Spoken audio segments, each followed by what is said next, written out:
newspapermen meet such interesting people. They know the lowdown, now it can be told. I'll tell you quite reliably off the record about some charming people I have known.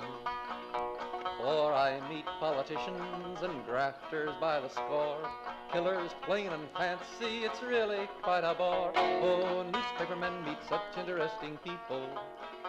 They wallow in corruption, crime and gore. Ting-ling-ling, city desk, full of press, extra, extra, read all about it, it's a mess, meets the test.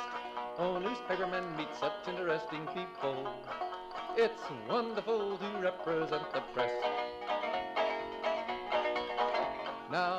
Media Project is a half hour of commentary and analysis on what's going on in the news media in America and on how decisions are reached in American newsrooms with some veteran journalists.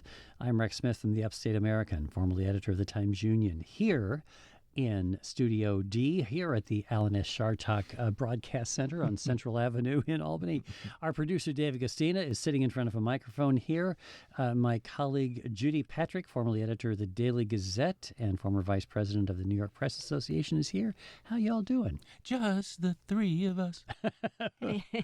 You know, I think Walter Cronkite and Edward R. Murrow are rolling in their graves, don't you think? Don't you think? I mean, obviously, that is the big story we need to get to right away. Paramount, the owner of CBS, agreeing to pay $16 million if President Trump will drop a lawsuit that essentially boiled down to a politician's gripe that 60 Minutes had edited an interview with Kamala Harris, his 2024 opponent, in a manner that he did not like.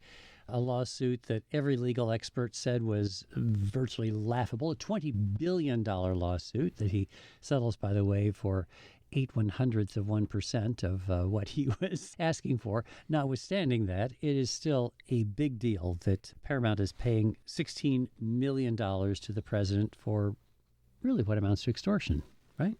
Right, and this comes as Paramount was seeking government approval for sale to Skydance Media, even though they say there was no connection. Obviously, that there is a connection.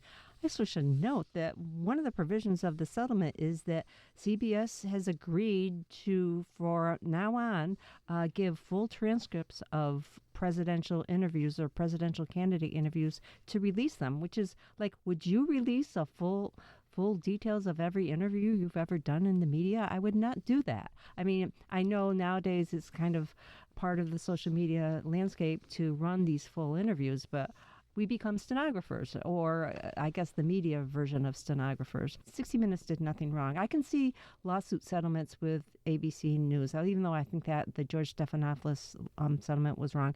There was a slight error he made. And obviously Fox News made major errors in their settlement over Dominion voting.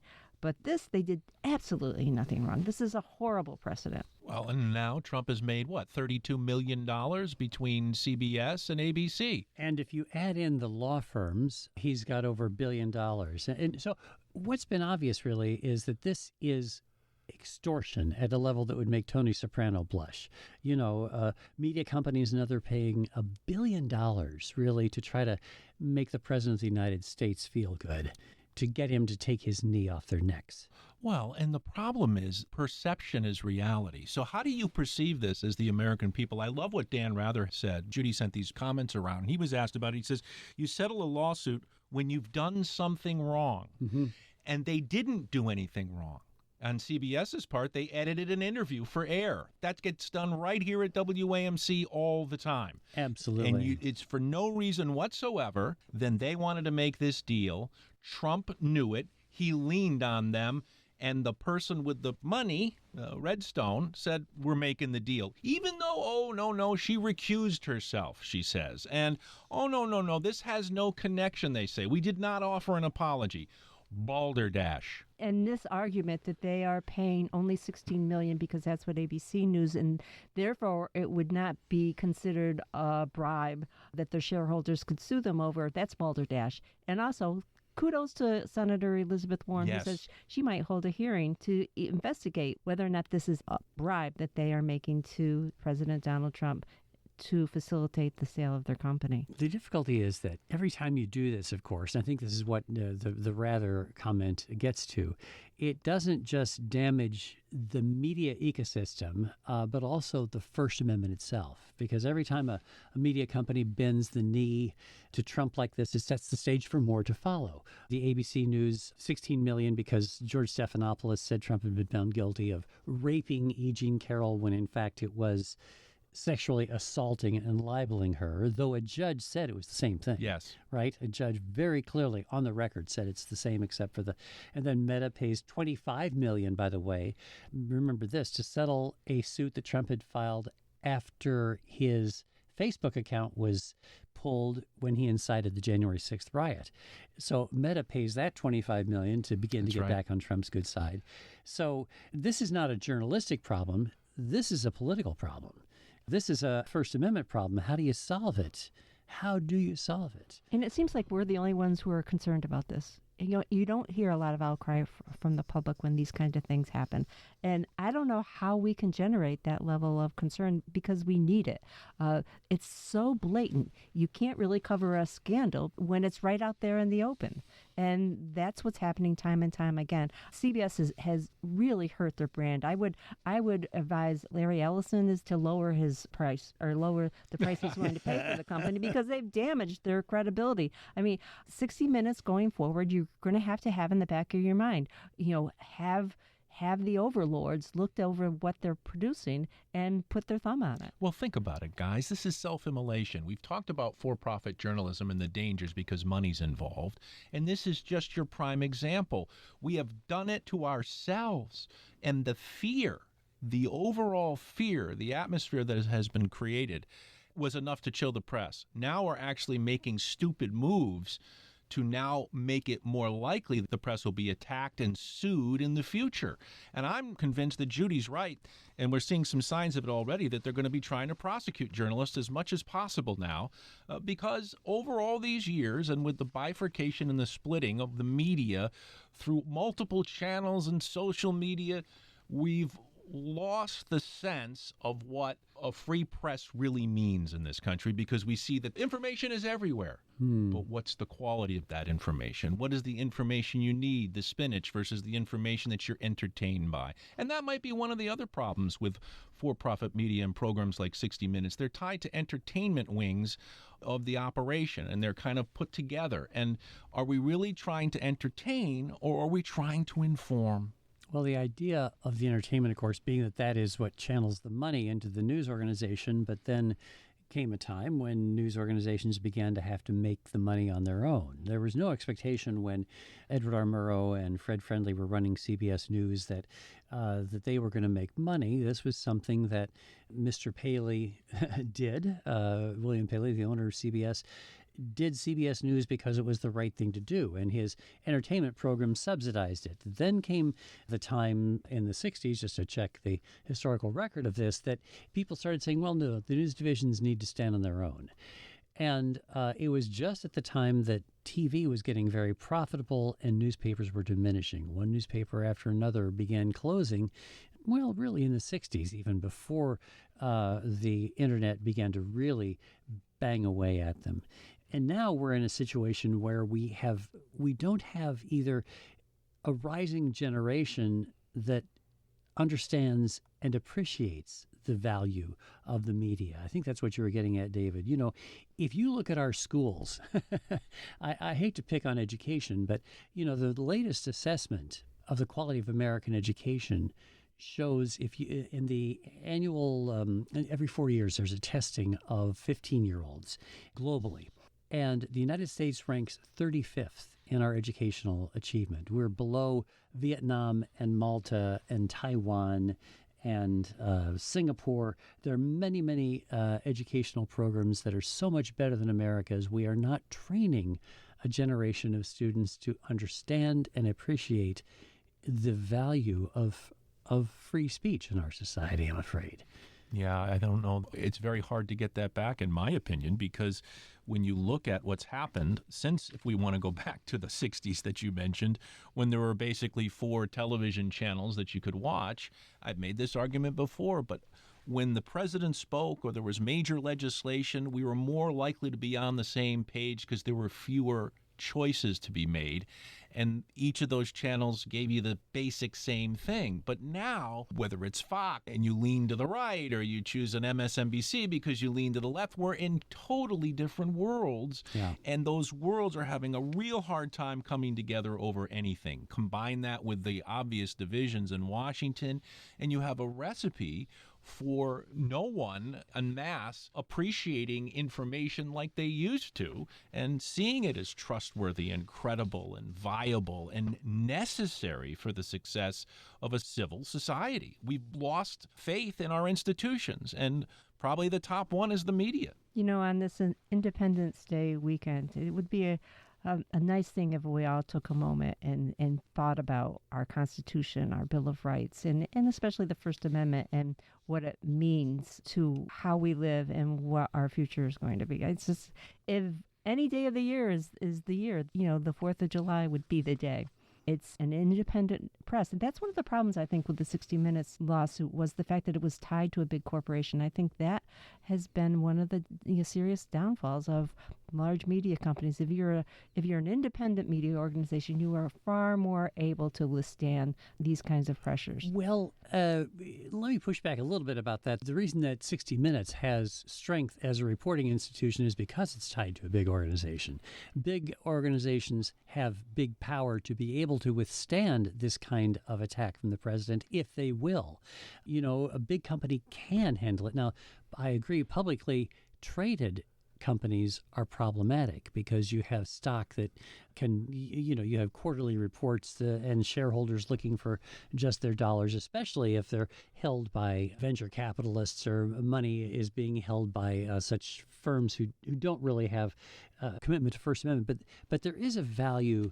A smaller company, smaller than CBS, would have caved more quickly. They wouldn't have had the lawyers to stand up to it. So I don't think the problem is size as much as it is strength, backbone. Well, I think you're wrong and you're right, sort of, Rex, but I agree with Judy more. Because the reason this failed was because the deal was too big to pass up. The Skydance deal was too much on the line, and they couldn't give it up. And they had no backbone. You're right. There was no backbone there. Even though Sherry Redstone, I saw the speech in front of a group of journalists talking about how important journalism was to a free society. You may want to go watch that again, Sherry. Yeah. And the difficulty, of course, as I say, this ultimately is a political problem because we are sitting here attacking Paramount for giving in and CBS for being big. The problem is Donald Trump. The problem is we have a president who is a thug, who is attacking the media, who you made you mentioned briefly that there may be prosecution of journalists. You know, Kristi Noem, the governor of my home state of South Dakota formerly. Lucky you. Aren't I something? We really produce the best people out there. Is that the Mount Rushmore state? Yes, it is. They're talking about putting Donald Trump on there. Oh, yeah. There's no room on the mountain. I veered off course. Sorry, Rex. Well, they'll just chisel down one of the people he doesn't like. That's right. Get rid of that guy, Washington. Well, Jefferson was the crux of the Democratic Party, was there. But Kristi Noem, as I was about to say, is now talking about the possibility of prosecuting journalists for an app that was released that enables people to see where ICE officers are. And this was described in a CNN report. And Kristi Noem is now saying, I think maybe we ought to look at prosecuting these people at CNN for airing a story about an app that will identify where ICE agents are. But there was already precedent for that because she and the agency already went after a local public media station in California for reporting where ICE agents were during a newscast that they had been spotted somewhere. I don't know exactly where it was in California. And someone reported it to Noem, and they went after the station. They're going to look into the license, right? So this is all designed. They understand what they're doing here. This is strategic, too, We're going to silence the press. We're going to create a chill so that we don't even in the future have to do anything drastic. We'll get most people to conform and say the right things and Look what's coming up after the big, beautiful bill and all the fallout from that. How are we going to report that? Are stations going to go hard on the administration or go lighter, or how are they going to report it? Yeah, even President Trump, in an interview with Fox News' Maria Bartiromo, suggested that the administration should go after journalists for violating the Espionage Act. I mean, this is out there. This app about ICE agents is so similar to these apps that are out there that let you know where the Ways, police. Yeah, Ways, yeah. Where the police are. And so are they going to go after those as well? It's the same concept. It's chilling. They're using every tool they can, and tools they don't even have or they're at their disposal to put our nation under their thumb. Now, the problem is that the right-wing media, by which we mean Fox News and its imitators, are cheering this along. And so the audience for that doesn't even have a sense that there's anything wrong with this, that there is, and I blame us, all of us, for years of not caring enough about the First Amendment, about teaching people about the Constitution, about giving people a sense of what it really means to have freedom in America. How do we do that, right? We have an opportunity because we have the airwaves and the space. And to do that. And the ink. And the ink, the space is what it is. I don't want to say tout our own horn, because what we're talking about here is part of the Bill of Rights. It's part of the mission of the country, which is to be a democracy. But who else is going to report it if we don't talk about it? Where are people going to hear it except in history class, where they study the Constitution and other things? We need to, instead of on this 4th of July, report another barbecue or what's going on at the track, or something that's more ice cream than spinach, maybe spend some time on our airwaves reminding people about the importance of information you can trust. You know, civics education, we've talked about it a lot in the past, and media literacy is important, but man, it depends on who controls the curriculum. Out in Oklahoma, they're talking about putting in the curriculum discussion about the 2020 election and whether or not it was really won by Joe Biden. I mean, it depends on who's doing the teaching or what is being taught, and that is something I'm really concerned about going forward. That's why I think trusted institutions, those of us that are left, need to step up and do more. Every day, every little bit, every post on social media, make the points that matter, and eventually you'll get through to at least somebody. The problem is that this president the shock value is lost. He just does so many outrageous things, says so many. We were talking about him using the F word as the president of the United States on live television. This man does not get embarrassed about anything, and he's made this an era where try to shock me, you won't. Trump perfume, for example. So what investigation, what major investigation, think of Watergate, what thing's going to come out that's going to stick? That's going to stick. I mean, that is the problem. There is reporting every day that is really good, very strong reporting about offenses against the Constitution, about questions that are valid questions being raised about the way that this administration is handling matters. And that good reporting doesn't reach people because they're not paying attention. People don't know what they don't know. People who are, and this is because increasingly, of course, our news is delivered by algorithm. We get information based upon what we like to look at. And I've said on this show for many years that we need to have journalists trained in new media techniques. Now, I think it is an amazing thing. Listen to this. So the mayoral election in New York City, the primary was won by the candidate who was able to reach a young audience with new media. Zohran Mamdani is a guy who was able to deliver vertical video, as they say, video shot like on a phone, in an engaging way, a great communicator, inexperienced, 33 years old, really shouldn't have been the guy who was able to do this, but great communication skills and an obvious listening capacity made him the candidate who people responded to. Now, it may be a different world in New York City, of course, because it's a primarily Democratic city, but it is a very diverse community where what that election showed was how you can get through to people with smart use of the media. And I just think that we need to get better at this. We journalists need to be able to deliver information that way. We need to mimic Zoran Mandami, if you will, and try to give information to people in a way that they can digest it so that they better understand what's going on. Yeah, I've long thought or long believed that we're often the problem. People don't read our stories because they're too boring, or we're not presenting them in a correct way. They're too long. They're too top heavy. They use too much gibberish.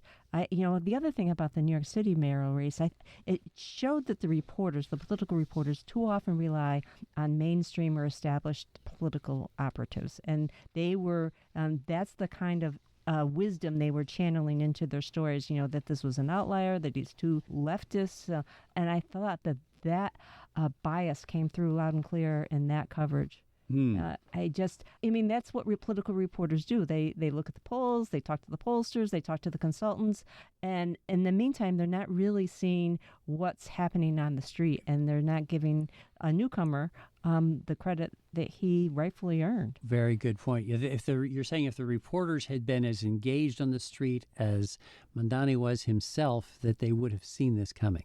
Instead of just sitting in their offices and talking to consultants and political leaders, because the establishment clearly was against him, the Democratic political establishment. And assumed that the old way of reaching voters, which was the Cuomo approach of getting the endorsements and getting the PACs lined up and having $25 million in his super PAC, assumed that would be the way that the race would be settled. So I think what you're saying is we journalists need to get out in the street and walk the length of Manhattan. Hey, exactly. How about that? That's a great thing. And by the way, something else, David, before we sat down here, you handed us this really interesting story about just looking back at Jon Stewart's impact. When Jon Stewart took over the Daily Show, however many years ago that was, satire became such an important element in delivering information to people.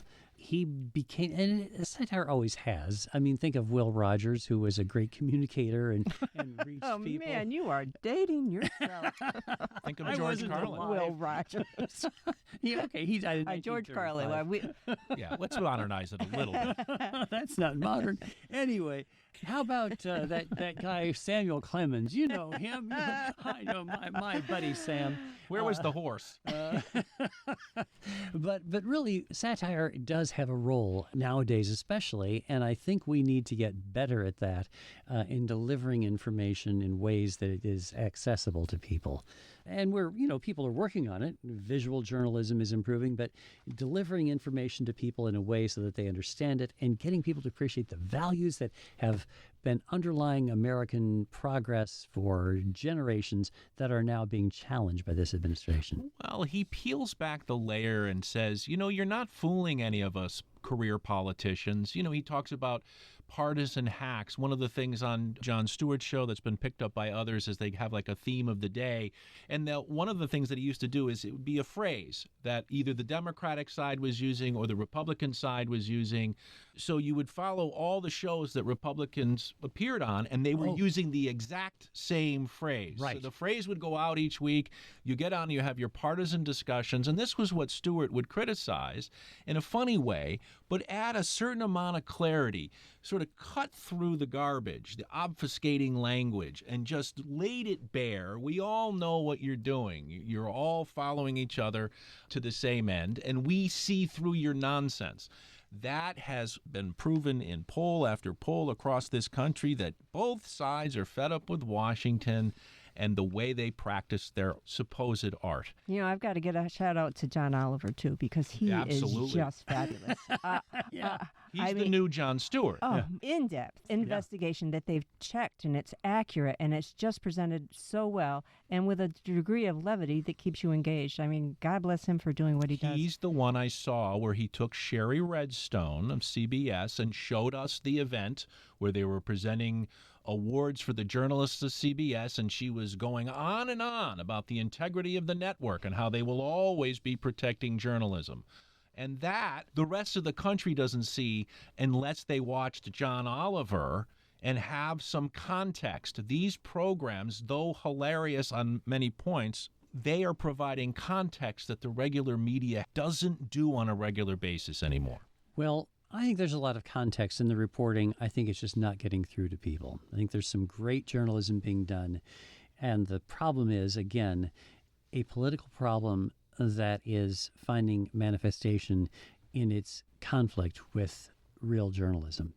Before we go today, just one more point. Bill Moyers has died, one of the giants of journalism, really, a guy who made such a difference. And in fact, his contributions to journalism were significant indeed. As a commentator, as an analyst, as somebody who did significant documentary work and inspired it, among others. So there are great journalists still doing this kind of work. It's just that it is so much more difficult in an era when we're being challenged by a political establishment that doesn't have respect for the First Amendment as we used to have. Thanks all for joining us. I'm Rex Smith here with Judy Patrick and David Gustina. Hope you come back again next week for The Media Project. It's a good thing I edit this program. Yeah. It's a mess meets the test. Oh, newspapermen meet such interesting people. Like the richest girl who could not bake a cake. Ting-a-ling, ting-a-ling, ling-a-ling-a-ling. Now newspapermen are such interesting people. They used to work like hell just for romance. But finally, the movies notwithstanding, they all got tired of patches on their pants. They organized a union to get a living wage. The Media Project is a national production of WAMC, Northeast Public Radio. This week's projectors include former Times Union editor and current Upstate American Substack columnist Rex Smith, Judy Patrick, former vice president for editorial development for the New York Press Association and former editor of the Daily Gazette. You can listen to The Media Project anytime at WAMCpodcast.org or anywhere you get your podcasts. I'm your producer, David Gustina. Thanks for listening. Of such interesting people. Their policy's an acrobatic thing. They claim to represent the common people. It's funny, Wall Street never has complained. Ah, but publishers have worries, for publishers must go to working folks for readers and to big shots for their dough. Now publishers are such interesting people. It could be prostitution, I don't know. Ting-a-ling-a-ling, circulation, ting-a-ling-a-ling, advertising, get those readers, get that payoff. What a headache, what a mess. Oh, publishers are such interesting people. Let's give 3 cheers for freedom of the press.